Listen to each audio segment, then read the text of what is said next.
Dear friends, welcome back. This is episode number 73. We have dealt with Rule 11 and I said that I will supply some of the decisions of the court. Now, what is the power of the appellate court to dismiss under Rule 11? This was considered by the Supreme Court in AER 2005 Supreme Court 1872, which is reported in Kerala High Court case also 2005 KHC 587. Bolin Chetia, Bolin Chetia, Chetia versus Jagadish Bhuyan, must be from Assam. Another decision of the Kerala High Court, 2000 Kerala High Court cases, 56, Rajan versus Raghavan. Now the Supreme Court in 2005, Supreme Court 1872, said that the power to dismiss an appeal summarily as provided in Rule 11. The appellate court has got such power and it is inherent in the appellate jurisdiction. If the appellate court finds that the appeal is not at all maintainable, not meritorious, frivolous, in the words of the Supreme Court, it is inherent. That power is inherent in the appellate court. In Rajan versus Raghavan, it was held that the court has to show reasons. Court may dismiss appeal summarily without issuing notice to the respondent, there is no harm, but reasons must be stated in the judgment. Now, what is the dismissal? Nature of dismissal under Rule 11. What is the nature of dismissal under Rule 11? Can the appellate court after fixing a day for hearing the appellant or his pleader, not respondent, because the respondent has not come, notice has not gone to him, and hearing him accordingly, may dismiss the appeal. And if on the date fixed he is absent, the court may make an order that the appeal be dismissed. What is the nature of this dismissal? Can the appellate court, in the absence of the appellant or his advocate on the date fixed for hearing, dismiss the appeal on the merits? If the appellant is heard, the court can dismiss it on the merits because reasons must be stated. All those things will apply. Because sub-rule 4 says, shall deliver a judgment, reasons must be shown and a decree shall be drawn up. That means a pakka one. Suppose the lawyer of the appellant or the appellant himself is absent. The appellate court undertakes to dispose it off summarily after showing the reasons as mentioned in sub-rule 4. Question 1, whether it is necessary. 2, whether it is proper. The answer is it is not proper. In the absence of the appellant or his pleader as provided in sub-rule 2 of Rule 11, the dismissal can only be for default. What is a dismissal for default? It does not amount to a decree. Then while dealing with Rule 19, we will come to Rule 19. That will be more clear. But a Kerala decision took a different view.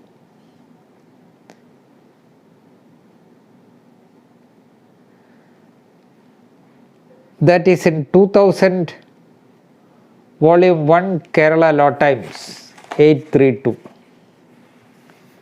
Appeal can be dismissed under Rule 11(1) on the merits without hearing the appellant or his pleader if he does not appear or argue on the day for hearing. Once the opportunity of being heard at the stage of admission is given to the appellant, and if the appellant or his pleader does not appear, the appellate court can either proceed to dismiss the appeal on merits under Sub-Rule 1 of Rule 11 or dismiss the appeal for default under Sub-Rule 2. So, Sub-Rule 2, it is a dismissal for default, even the Kerala High Court concedes. Then how can a dismissal for default can be made? That alone can be made. Then how can it be disposed of on merits? This decision of the Kerala High Court is not good law in view of AER 2002 Supreme Court. AER 2002 Supreme Court.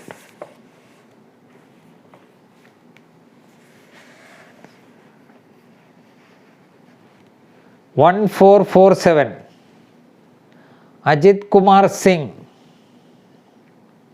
versus Chiranjeevi Lal. Chiranjeevi Lal. It is reported in SCC also, 2002 3 SCC 609. What is held by the Supreme Court is that there can be no doubt that the High Court erroneously interpreted Rule 11(1) of Order 41 CPC. The only course open to the High Court was to dismiss the appeal for non-prosecution in the absence of advocate for the appellants. The High Court ought not to have considered the merits of the case to dismiss the second appeal. The dismissal postulated under this sub-rule is dismissal for non-prosecution or dismissal for default, as is commonly called. This import of Order 41 Rule 11 and 2 is also fortified from a perusal of Rule 17(1) and 2, read with the explanation added by 104 of Act 104 of 76 and the provisions of Rule 19 of Order 41, which provides for readmission of the appeal dismissed for default. It says inter alia that where an appeal is dismissed under Rule 11 Sub-Rule 2 or Rule 17 or Rule 18, the appellant may apply to the appellate court for readmission of the appeal. Once it is dismissed for default or dismissed on the merits as the Kerala High Court held, where is the question of readmission of the appeal? Restoration of the appeal? It is impossible. Once a decree is passed, judgment is passed and a decree shall follow as provided in Sub-Rule 4, that is a decision on the merits. It is irreversible. It can be dealt with only by the court above it, appellate court. Not the same court, except a review, of course. Except a review. For review, half the court fee is to be paid. Suppose the court fee is very huge and it is dismissed at the threshold only on the for the reason that the appellant's counsel was absent, and a judgment is passed and a decree shall follow. It cannot be restored to file, it cannot be readmitted as provided in Rule 19. Then the only remedy is to file an appeal or to file a review. For review, half the court fee. For filing an appeal, full court fee. Who will pay the court fee?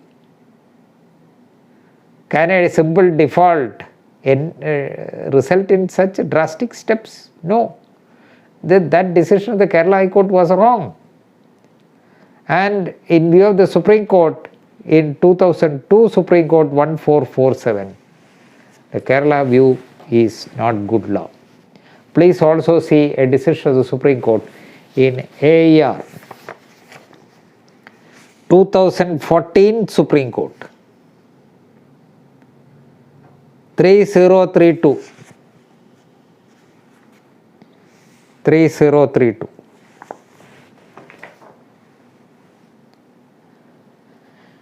This is rule 11.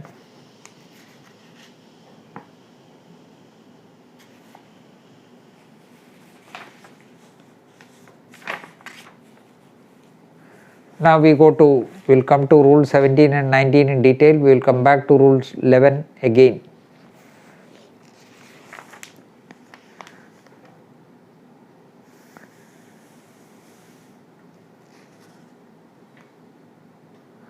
Time within which hearing under rule 11 should be concluded within 60 days from the date of memorandum of appeal, filing of the memorandum of appeal. It cannot indefinitely be prolonged. Immediately it will come. Day for hearing. See, unless the appellate court dismisses the appeal under rule 11. What is rule 11? Dismissal at the admission stage without issuing notice to the respondent. Unless the appellate court dismisses the appeal under rule 11, it shall fix a day for hearing of the appeal. Such day shall be fixed with reference to the current business of the court. Then thereafter what should be done is provided in rule 14. So what is a step? An appeal is filed. If there is delay, that delay condonation petition has to be dealt with. If the delay is condoned, it will go to the stage of rule 11. Rule 11, the court can dismiss it in limine without hearing the respondent, without issuing notice to the respondent. Only thing is that it has to show reasons, and a decree will follow. And that course is not adopted by the appellate court, and the appeal is not dismissed in limine. What will happen? The court shall fix a day for hearing. Court admits the appeal under rule 11, does not dismiss it, did not dismiss it, admitted. Then what should be done? Notice should be given to the respondent, for which a day for hearing of the appeal shall be fixed. Then rule 14, publication and service of notice of the day for hearing of the appeal. That shall be affixed in the appellate court house, and a like notice shall be sent by the appellate court to the court from whose decree the appeal is preferred for what? For service to the respondent, and shall be served on the respondent or his pleader in the appellate court in the manner provided for service on the defendant of a summons to appear. And all the provisions applicable to such summons and to proceeding with reference to the service thereof shall apply. Order 5. Then to appellate court may itself cause notice to be served. Instead of sending notice to the court from whose decree the appeal is preferred, the appellate court may by itself cause the notice to be served on the respondent or his pleader under the provisions above referred to. The appellate court need not send it to the trial court for service. The appellate court may directly send. In the high court, what is sent is that it will be sent by registered post. Acknowledgement due. The notice to be served on the respondent shall be accompanied by a copy of the memorandum of appeal. Why? He should know what it is. On getting a summons from the court, when a plaint is presented, suit is numbered, summons will be sent to the respondent. There is no question of any admission. Summons will be sent to the defendant. That is a printed form. It will be initialed by advocate, then signed by the judge. It should contain all the relevant details, from which suit, who are all the parties, etc. What is the date fixed for hearing, in which court it is there. All those things must be clear. But unfortunately, in some of the courts, if you get a summons, it will not be clear on what date it is posted. Some scribbling will be there. Seal of the court must be there. The seal will not be clear. A purple color smudged something. No, it should not be done. The recipient, that is the defendant who receives the summons, must know. He has got a right to know which court it lies. He cannot search for the court from the state hereafter, which court this man has filed the suit. Does not show it clearly. Some scribbling who fills it up. In our state, what is being done is that the summons, whether it is in the trial court or appellate court or high court, it is being supplied by the appellant or the plaintiff as the case may be. His lawyer's clerk will write everything except the date, everything else will be filled up, then the initial of the advocate will be there, then the initial of the judge will be taken thereafter after fixing the date and all filling up all those things by the court office. But these printed forms are available that will be filled up if it is a suit by the plaintiff. Who does it? Plaintiff's advocate clerk.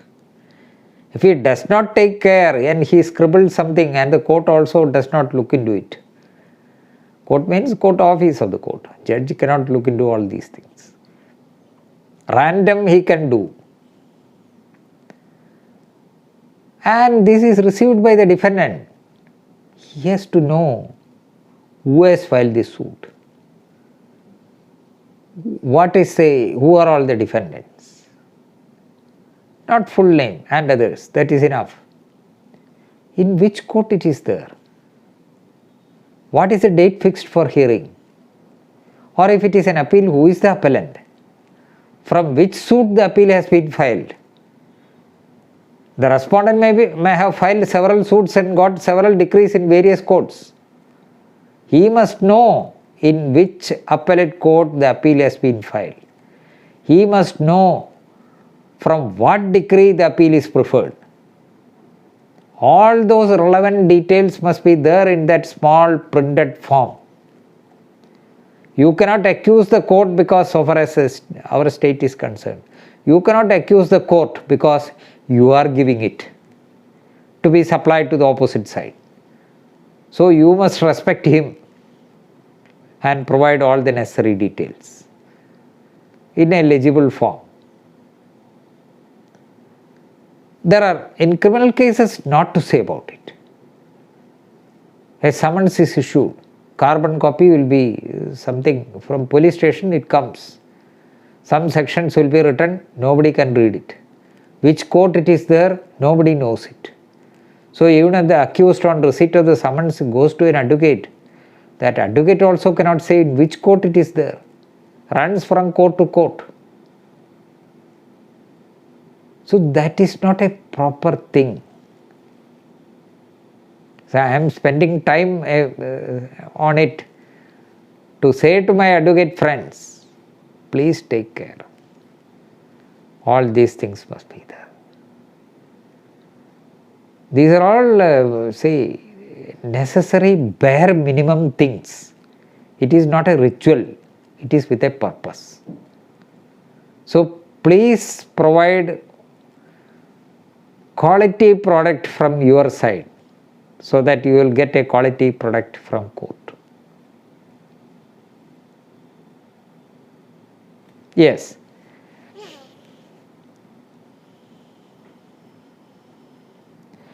Sub-rule 4. Memorandum of appeal shall be there.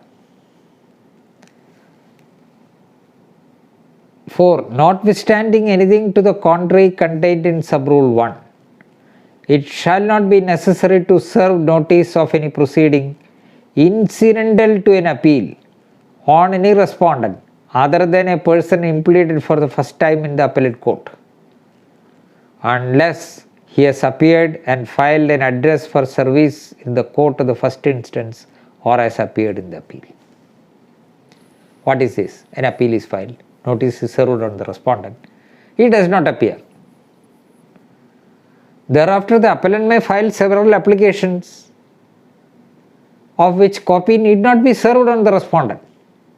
So when the appeal will be taken up for hearing, for everything notice has to go. Notice in respect to the appeal shall be sent.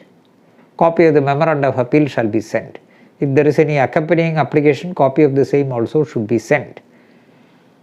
And respondent does not choose to appear, then the appellant may have to file several petitions depending upon the facts of each case, the necessity, the contingency which is in which he is placed, and all those things. And should notice in the same manner should go to the respondent in all such applications? No. If he has appeared, give notice to the counsel. If he has entered appearance without counsel, notice shall be sent to him in the address furnished. That's all. Nothing in sub-rule 4 shall bar the respondent referred to in the appeal from defending it. Even if he does not receive it, does not receive notice, there is nothing wrong in a respondent appearing in the case, even before he receives notice. The court will not ask, are you appearing after receiving notice? The court will not ask such a question. Today you are filing an appeal. On that day itself the respondent may appear. Say that I am taking notice. Court will record it. Hear him also, unless the court dismisses the appeal under Rule 11 for admission. For admission, the respondent has no right to argue. Some lawyers do it, but it will not be permitted by the court. Admission is a matter between the appellant and the court. If the court decides to hear the appeal, then only the role of the respondent comes in. And sometimes he may oppose the stay or injunction or any interim order. He may do no harm. He need not receive notice. He can appear before court. Court is open anytime. Anybody can appear. He can say that I came to know that he can engage a lawyer also. Lawyer can say, I am appearing for the respondent. But see, suppose an appeal is filed, along with it a stay petition is also there. The appeal comes up for the hearing under Rule 11. At that time, the respondent's counsel cannot oppose all those things, make objections, this is liable to be dismissed and all those things. He has, technically speaking, he has no right to say that. Some courts entertain it, but he has no right. His right to step in comes once it is admitted.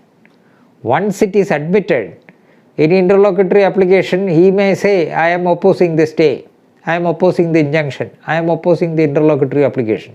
He has got a right to say. Only thing is that he has to take notice. Just he cannot watch, say something and go.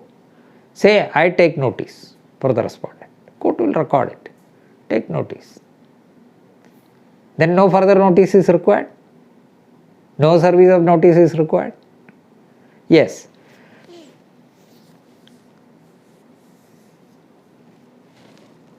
Rule 16. Right to begin. On the day fixed or on any other day to which the hearing may be adjourned, the appellant shall be heard in support of the appeal. This is final hearing. After passing the Rule 11 stage, respondent will be intimated, notice will be issued to him, then he may appear or may not appear, then the court may fix a date for hearing of the appeal. Procedure on hearing is the heading. Right to begin. On the day fixed or on any other day to which the hearing may be adjourned, the appellant shall be heard in support of the appeal. The court shall then, if it does not dismiss the appeal at once, hear the respondent against the appeal, and in such case the appellant shall be entitled to reply. After the appellant argues, the opportunity of the respondent comes. He can argue. After arguing the respondent's side, the appellant may reply. Or after hearing the appellant, the court may decide there is nothing in the appeal I am dismissing. Why should he hear the respondent? Not necessary. After hearing the appellant, the respondent will be heard, then the appellant will have a right to reply. Reply does not run to hours together. It is a reply. Whatever is said in the arguments of the respondent, then those points can be replied. The court shall then, if it does not at once, hear the respondent, and in such case the appellant shall be entitled to reply. This is the procedure. A full hearing will be made. So, an appeal is filed, it goes to the stage of Rule 11, court admits it, notice will be issued to the respondent. The respondent may or may not appear. If he appears, then thereafter an appeal will be posted for final hearing. The appellant will be heard first. Then if the court does not straightaway dismiss the appeal, the respondent will be heard. The appellant will then reply. Then the arguments are complete. Then comes the judgment of the court. Now we have to deal with Rule 17, 19, etc. What will happen? What should be done if an appeal is dismissed for default and all those things? That we will deal with in the next episode. Thank you.